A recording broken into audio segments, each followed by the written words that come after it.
All India Transport Workers Federation Bwkhaktwi, Ashala Transport bedekni Thani Depution Yapharkha CITU ro.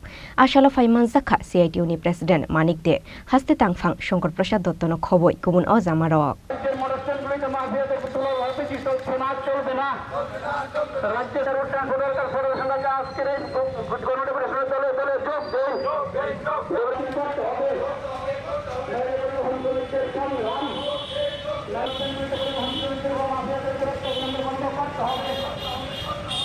Ashala Kishashuk Bodol Rock Transport Commissioner Thani Thangoi, Depution Yapharkha, Abon Yagulo Koktomathumne Rog Nifirongo Kokshana Thangoi, CITU ni President Manik de Shakha. Workers Federation এটা আজকে দেশে সর্বভারতীয় কর্মসূচি।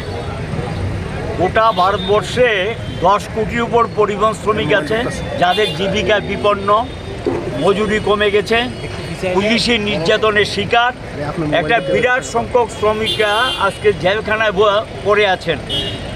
গাড়ির মালিক এবং কালোবাজারিরা মাল load করে দেয়, রাস্তায় গিয়ে ধরা পড়ে, তারা সেখানে গিয়ে গ্রেপ্তার হয়, তারা জেলখানায় পৌঁছে তাদের খবর রাখে না এবং তাদের মজুরি যেটা সেটা জাতীয় স্তরে এখন পর্যন্ত নির্ধারণ হয়নি।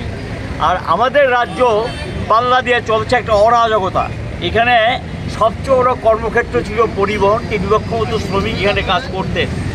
আজকে পরিস্থিতি এমন জায়গায় চলে গেছে সেখানে 3 লক্ষ শ্রমিকের কাজ তো নেই। অনেকেই আমাদের ধারণা 60 থেকে 70 হাজার শ্রমিক বেকার হয়ে গেছে এই নতুন সরকার, বিজেপি সরকার এই রাজ্যে ক্ষমতা আসার পর। তার মূল কারণ হলো অনেক গাড়ি বসে গেছে, মানুষের আয় উপার্জন নেই, গাড়িতে উঠতে চান না। কারণ আয় উপার্জন যদি মানুষের না থাকে গাড়িতে উঠবে কেন? কারণ আগে তো চাল ডাল এগুলি কিনতে হয়, তারপর গাড়ির ব্যাপারটা। এতে করে বাস কিছু বসে গেছে, ছোট গাড়ি বসে গেছে এবং পাল্লা দিয়ে চলছে ট্যাক্স বাড়ানো। ব্যাপক হারে রাজ্য ট্যাক্স বেড়েছে, অল ইন্ডিয়াতে বেড়েছে। তারা 2019-এ নতুন পরিবহন আইন যেটা তৈরি করেছেন, এতে পরিবহন শ্রমিকরা কথা বলার কোনো অবস্থায় তারা নেই। কারণ এখানে দেখা গেছে একটা সাধারণ ভুলের জন্য 2000, 2500, 3000 টাকা করে ফাইন, 10,000 পর্যন্ত আছে ফাইন করছে। এই যে ফাইন, তিনি জানছেন না কি ব্যাপার, কি ঘটনা, কোনো কথাই শুনতে চান না, ফাইন করে দিচ্ছেন। সরকারের টাকার যদিও অভাব থাকে, তার জন্য শ্রমিকদের উপর এভাবে হয়রানি, শ্রমিকদের উপরে এই নির্যাতন কতদিন চলবে?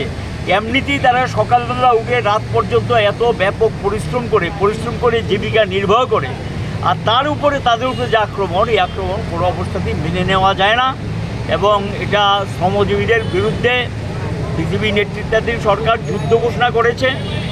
পরিবহন শিল্পটাকে আস্তে আস্তে এমন জায়গায় নিয়ে যাচ্ছে যে সাধারণ মানুষ যেমন কম পয়সায় গাড়ি পাবেন না, সাফার করবেন যাত্রীরা, পণ্য মাশুল্য বাড়ছে, পণ্যের ভাড়া বাড়ছে, যাত্রী ভাড়া বাড়ছে, কিন্তু এতে তো সমস্যার সমাধান হবে না। ডিজেল পেট্রোলের দাম বাড়ছে, গ্যাসের দাম বাড়ছে, তাহলে এটার সঙ্গে পাল্লা দিয়ে গাড়ি ভাড়া বাড়ে। গাড়ি ভাড়া বাড়লে কি যাত্রী বাড়বে? মোটেই না। গাড়ি ভাড়া বাড়লে সাধারণ মানুষ উপরে চাপ পড়ে। আমরা গাড়ি ভাড়া এবং এখানে ইন্স্যুরেন্সের প্রিমিয়াম প্রায় 100 গুণ বাড়িয়ে দিয়েছি ইন্স্যুরেন্সের প্রিমিয়াম। তাই ইন্স্যুরেন্স তো বাধ্যতামূলক, ইন্স্যুরেন্স করতে হবে। তো একটা গাড়ি মালিক কী করে সে ইন্স্যুরেন্স করবে? তার টাকা কোত্থেকে আসবে? তারপর এই রাজ্য সরকার ট্যাক্স বসিয়েছে, সেন্ট্রাল গভর্নমেন্টও বসিয়েছে, এই ট্যাক্সগুলো চলছে, এগুলি বহন করতে হচ্ছে এই গরিব পরিবহন শ্রমিকদের। এবং এই পরিস্থিতিতে সঙ্গে পাল্লা দিয়ে চলছে পুলিশের নির্যাতন, অসংখ্য মামলা দিয়ে দিচ্ছে। এই মামলাগুলো কোর্টে গিয়ে তাদের দাঁড়াতে হয় এবং সেখানে কোর্টে গিয়ে হাজির হতে হয়, উকিল ধরতে হয়। পয়সাটা পাবে কোত্থেকে? মালিক তো সেই দায়িত্ব নিচ্ছে না এবং সেখানে মালিকের রোজগারের জন্যই কিন্তু সে পণ্য পরিবহন করে, যাত্রী পরিবহন করে। সেক্ষেত্রে সব ক্ষেত্রে মালিকটা দায়িত্ব নিতে চায় না। এই সমস্ত সমস্যা থেকে তাদের জীবিকাটা সম্পূর্ণভাবে বিপর্যস্ত, বিপন্ন। এটাকে রক্ষা করার জন্য কথা শোনার লোক নেই। রাজ্য সরকারের কাছে বহুবার গিয়েছে, কথাবার্তা বলেছে, কোনো ব্যবস্থা তারা নিচ্ছেন না। আর এটার সঙ্গে পাল্লা দিয়ে এই যে সরকারি পরিবহন, যেটা আধা সরকারি প্রতিষ্ঠান, টিআরটিসি, আরবান ট্রান্সপোর্ট, এই জাতীয় যে সংস্থা গোটা ভারতবর্ষ উড়িয়ে দিচ্ছে, আমাদের রাজ্য প্রায় গুড বাই।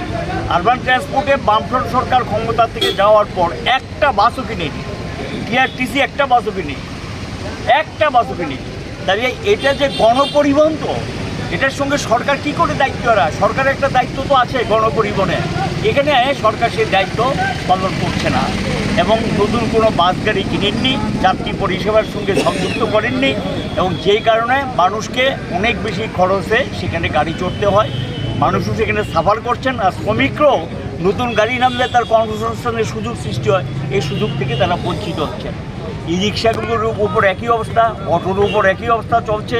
আজকে অটো, ই রিক্সা, টিআরটিসি সবাই মিলেই আজকে তারা পরিবহন দপ্তরে গিয়ে এই দাবিগুলো তুলে ধরবেন এবং বিক্ষোভ প্রদর্শন করবেন। ট্রান্সপোर्ट बेदिक रंगनि नांखुकमानि सानमुंनो तुयैनो आशालो डेपुटेशन याफारखा होनय पाइथाको आशालनि रेली राजा खरागुलिनि दाल बिदाल थाइ बेराय पायै ट्रान्सपोर्ट अफिस बसखांगो फायै पायदु रुजाखा राजा खरागुलिनि सिमि प्रनमनि कक्थुम चिनि खरां।